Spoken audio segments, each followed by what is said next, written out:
En los albores del tiempo, cuando el mundo era joven y el misterio envolvía cada rincón, la pregunta más profunda resonaba en la mente incipiente de la humanidad. ¿De dónde venimos? Las sociedades recolectoras, íntimamente ligadas a los ritmos de la naturaleza, encontraban sus respuestas en el ciclo eterno de la vida y la muerte, en los espíritus que habitaban los árboles, los ríos y las montañas. Sus mitos de origen a menudo se entrelazaban con el mundo animal, con ancestros totémicos que emergían de la tierra o se transformaban en las criaturas que compartían su entorno. El origen era fluido, mágico, inseparable del tejido mismo de la naturaleza. Pero a medida que la paciencia y la observación guiaron a nuestros ancestros hacia la agricultura, una nueva comprensión del origen comenzó a tomar forma, arraigada en la relación íntima con la tierra cultivada. La siembra, el crecimiento y la cosecha se convirtieron en metáforas poderosas para el nacimiento y la continuidad de la vida. La tierra misma, este vientre oscuro y fértil, se erigió como la fuente primordial de toda existencia, incluyendo la nuestra. Es en este contexto donde la figura de la Madre Tierra como creadora del ser humano adquiere una resonancia profunda. En la antigua China, la leyenda de Nuwa, moldeando a los primeros hombres y mujeres a partir del barro amarillo, no es solo una explicación de nuestro origen, sino también una poderosa metáfora de nuestra comprensión intrínseca con la tierra. Somos literalmente hijos e hijas del suelo que nos sustenta. Miremos hacia las orillas del Tigris y el Éufrates, donde florecieron las primeras ciudades. En la mitología sumeria encontramos relatos de la creación de los humanos a partir de la arcilla, moldeados por diosas como Ninhursag. Este acto de creación no era arbitrario. La arcilla era la sustancia fundamental de su mundo, con la que se construían sus hogares y sus templos, un lazo físico y simbólico con su propia génesis.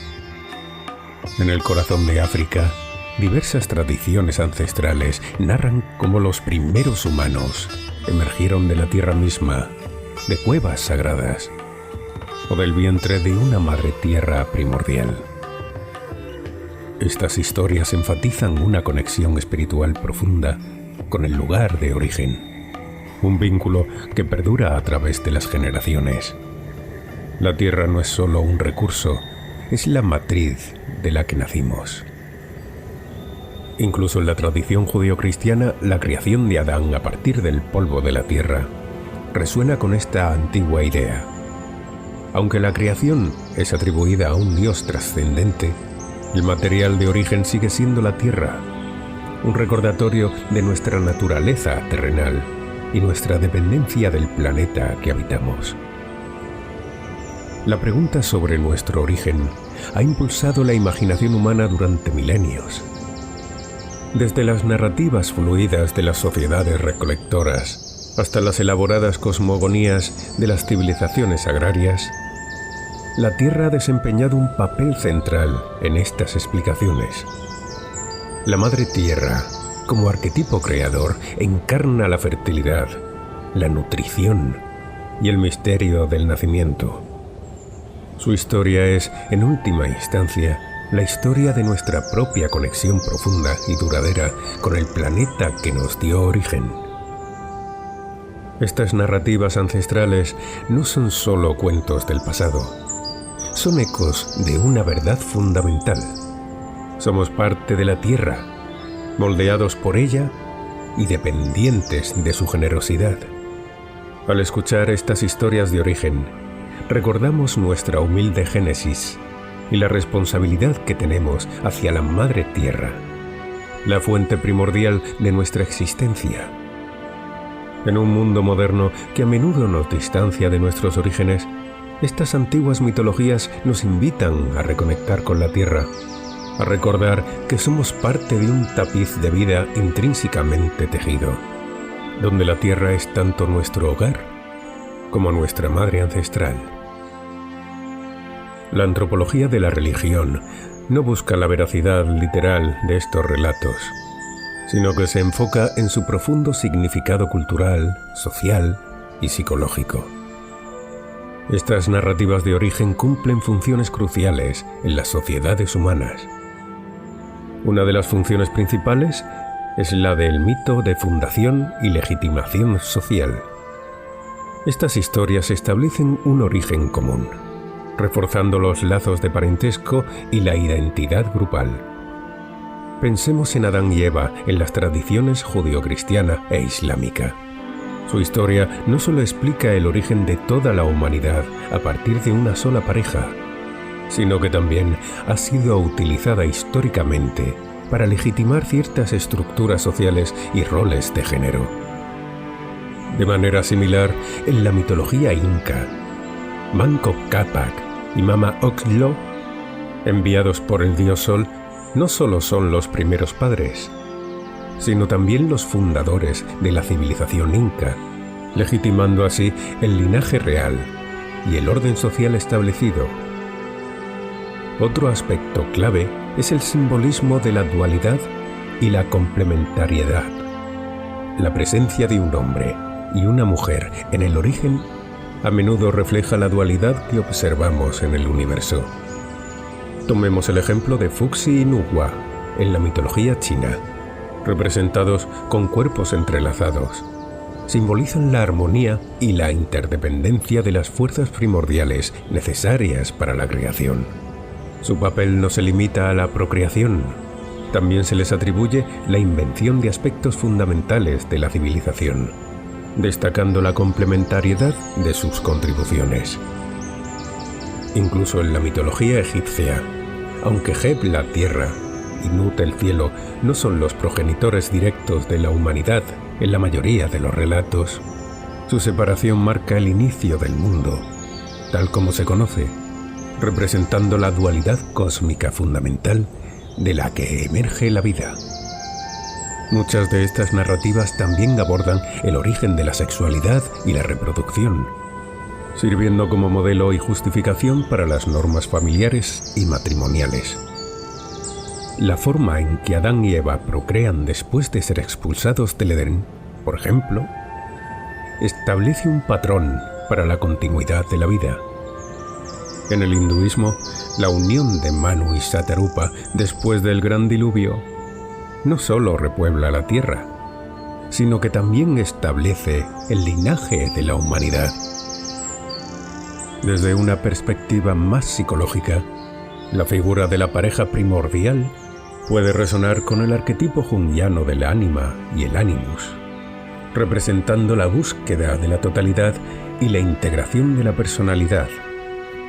La unión de estas fuerzas primordiales en los mitos refleja un anhelo humano profundo por la conexión y la plenitud. Estos relatos primigenios buscan dar respuesta a las preguntas existenciales fundamentales: ¿de dónde venimos y por qué somos como somos? En culturas que experimentaron grandes catástrofes, como vemos en la mitología nórdica con Lif y Lifthrasir repoblando el mundo tras el Ragnarok, o en la mitología griega con Deucalión y Pirra después del diluvio de Zeus, la figura de los primeros seres también encarna la resiliencia de la vida y la esperanza en la continuidad. Su origen, a menudo humilde, subraya la capacidad de la vida para renacer incluso en las circunstancias más adversas. De manera similar, los primeros padres del maíz en la mitología maya, creados después de varios intentos fallidos, reflejan una comprensión profunda de la conexión entre la humanidad y su sustento vital. Incluso en las diversas mitologías africanas, donde las historias varían ampliamente, la idea de una pareja primordial, creada por un ser supremo o emergiendo de la tierra, busca explicar el origen directo de la humanidad. Vemos entonces que más allá de las diferencias superficiales, estas historias de los primeros seres comparten temas universales. Ya sea un hombre y una mujer creados por un dios, supervivientes de un cataclismo como Manu y Satarupa, o figuras ancestrales que emergen de un tiempo mítico, cumplen funciones esenciales en la construcción de la identidad y la explicación del mundo, además de la transmisión de valores dentro de sus respectivas culturas. Una de las narrativas más influyentes en la cultura occidental sobre este tema es, sin duda, la del Génesis y su descripción del Edén. Un Edén donde la armonía entre el ser humano y la naturaleza era perfecta. Un paraíso de abundancia, donde las necesidades se satisfacían sin esfuerzo y la inocencia era el único ropaje. Pero esta dicha, como a menudo sucede en los relatos humanos, se vio truncada por un acto de desobediencia. Una transgresión que condujo a la expulsión y al inicio de una existencia marcada por el trabajo, el dolor y la conciencia de la propia mortalidad. La pregunta resuena a través de los siglos. ¿Dónde se encontraba este Edén perdido? La descripción de un jardín regado por ríos caudalosos ha llevado a muchos a especular sobre su ubicación geográfica. El creciente fértil, una denominación acuñada por el arqueólogo James Henry Breasted a principios del siglo XX, evoca la fertilidad y la importancia crucial de esta zona. Esa media luna de tierras ricas bañadas por el Tigris y el Éufrates, cuna de las primeras civilizaciones, emerge como un candidato plausible. Una región donde la agricultura floreció por primera vez, donde la abundancia natural pudo haber inspirado la visión de un paraíso terrenal. Y dentro de esta tragedia, la figura de la mujer, Eva, es señalada como la instigadora, la que sucumbió a la tentación de la serpiente y ofreció el fruto prohibido a Adán. Esta interpretación ha resonado durante siglos, moldeando percepciones sobre el papel de la mujer y la naturaleza del pecado. Pero, ¿podríamos leer esta historia con otros ojos? Despojándola de las capas de interpretación patriarcal que se han acumulado con el tiempo. ¿Y si el fruto del árbol del conocimiento no fuera una manzana literal, sino la metáfora de un descubrimiento crucial? Un despertar de la conciencia que alteró irrevocablemente la existencia de un grupo humano. Quizá el conocimiento de la agricultura misma, con su promesa de estabilidad, pero también con su carga de trabajo arduo y la necesidad de organización social jerárquica, representó una ruptura con un modo de vida anterior, más libre y dependiente de los ritmos naturales. ¿Podría la expulsión del paraíso simbolizar el destierro de una tribu o un grupo humano de una tierra particularmente abundante? Quizás debido a conflictos con otros grupos o a cambios ambientales. La pérdida de un modo de vida idílico, la transición forzada a una existencia más esforzada y menos segura, podría haberse codificado en una narrativa poderosa sobre la pérdida de la inocencia y la separación de una fuente de sustento fácil. El pecado original entonces no sería necesariamente un acto de desobediencia individual, sino quizá la adopción de un nuevo conocimiento o una nueva forma de vida que, si bien trajo consigo el potencial de la civilización, también significó la pérdida de una cierta armonía primigenia. La vergüenza por la desnudez podría interpretarse como la conciencia de la vulnerabilidad y la necesidad de protección en un mundo que ya no se ofrecía pródigo y sin esfuerzo. La narrativa del Génesis, en su rica ambigüedad, nos permite explorar estas interpretaciones. No se trata necesariamente de destacar la lectura tradicional, sino de enriquecerla con la comprensión de estos contextos sociales y culturales de las primeras sociedades agrícolas. El Edén podría ser un recuerdo idealizado de una época de mayor conexión con la naturaleza. Y la expulsión, la dolorosa transición a una existencia marcada por el trabajo y la conciencia.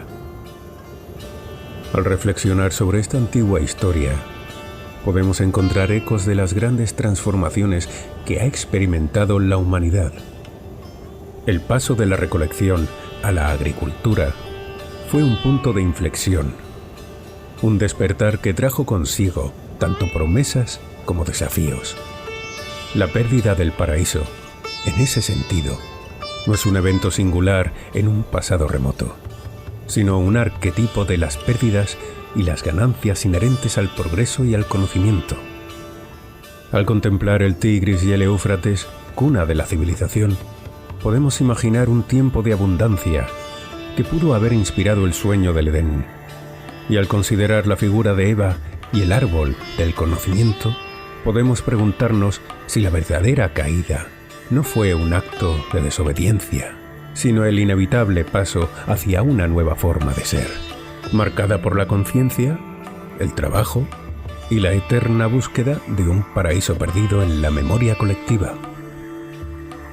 ¿Qué hizo de esta región un lugar tan especial? Un verdadero crisol de la civilización. La respuesta reside en una combinación única de factores geográficos y climáticos. Como mencionamos anteriormente, los ríos Tigris y Éufrates fueron las arterias vitales de Mesopotamia, proporcionando agua para la irrigación y depositando sedimentos ricos que renovaban la fertilidad del suelo año tras año. En las zonas del Levante, las lluvias invernales regulares nutrían una diversidad de plantas silvestres, muchas de las cuales se convertirían en los pilares de nuestra agricultura. Este entorno favorable no solo permitió el desarrollo de la agricultura, sino que también albergaba una rica fauna, incluyendo los ancestros salvajes de muchos de los animales que domesticamos. Esta abundancia de recursos naturales sentó las bases para que las comunidades humanas dejaran atrás el nomadismo y se asentaran, dando paso a una transformación sin precedentes. Imaginen estas primeras comunidades, observando los ciclos de la naturaleza, aprendiendo a cultivar las semillas que antes recolectaban. En las laderas fértiles del creciente comenzaron a domesticar el trigo y la cebada, los guisantes y las lentejas. Fueron los primeros jardineros del mundo, sin saber que estaban sentando las bases de la agricultura que hoy sustenta a miles de millones de personas. El sedentarismo trajo consigo una cascada de innovaciones. Las aldeas crecieron, se desarrollaron técnicas de construcción. La alfarería permitió almacenar alimentos y líquidos, y la organización social se hizo más compleja. En Mesopotamia surgieron las primeras ciudades-estado, como Ur y Uruk, con sus templos imponentes y sus sistemas de gobierno. Fue en Sumeria, la parte sur de Mesopotamia, donde se inventó la escritura cuneiforme, una de las formas más antiguas de escritura conocidas. Este avance revolucionario permitió registrar información, llevar cuentas, transmitir conocimientos y, en última instancia, dio paso al surgimiento de la historia tal y como la conocemos. Desde una perspectiva antropológica, el creciente fértil es un laboratorio fascinante para estudiar el desarrollo de la complejidad social. El excedente de alimentos generado por la agricultura permitió la especialización del trabajo. No todos tenían que dedicarse a la producción de alimentos. Algunos podrían convertirse en artesanos, sacerdotes, guerreros o gobernantes. Esto llevó a la estratificación social y al desarrollo de jerarquías. Las creencias religiosas también florecieron en esta región. Los primeros templos no eran solo lugares de culto, sino también centros económicos y administrativos. Los sacerdotes a menudo tenían un gran poder, administrando las cosechas y los recursos. Los mitos y las leyendas que surgieron en estas culturas reflejaban su conexión con la tierra, los ciclos de la naturaleza y las fuerzas que consideraban divinas. Pensemos en la epopeya del Gilgamesh, una de las obras literarias más antiguas que se conservan, originaria de la antigua Mesopotamia. Este relato épico nos ofrece una ventana a las preocupaciones, los valores y las creencias de las sociedades de hace miles de años. Un testimonio de la rica vida cultural que floreció en este creciente de la civilización. El legado del creciente fértil es innegable. Fue aquí donde se dieron los primeros pasos hacia la agricultura, la urbanización, la escritura, las leyes y la organización política compleja. Las ideas y las innovaciones que surgieron en esta región se difundieron a otras partes del mundo, moldeando la historia de la humanidad de una manera profunda y duradera. Desde los majestuosos zigurats de Mesopotamia hasta las antiguas ciudades del Levante, el creciente fértil sigue siendo un testimonio silencioso del ingenio humano y de la capacidad de transformar el entorno para construir sociedades complejas.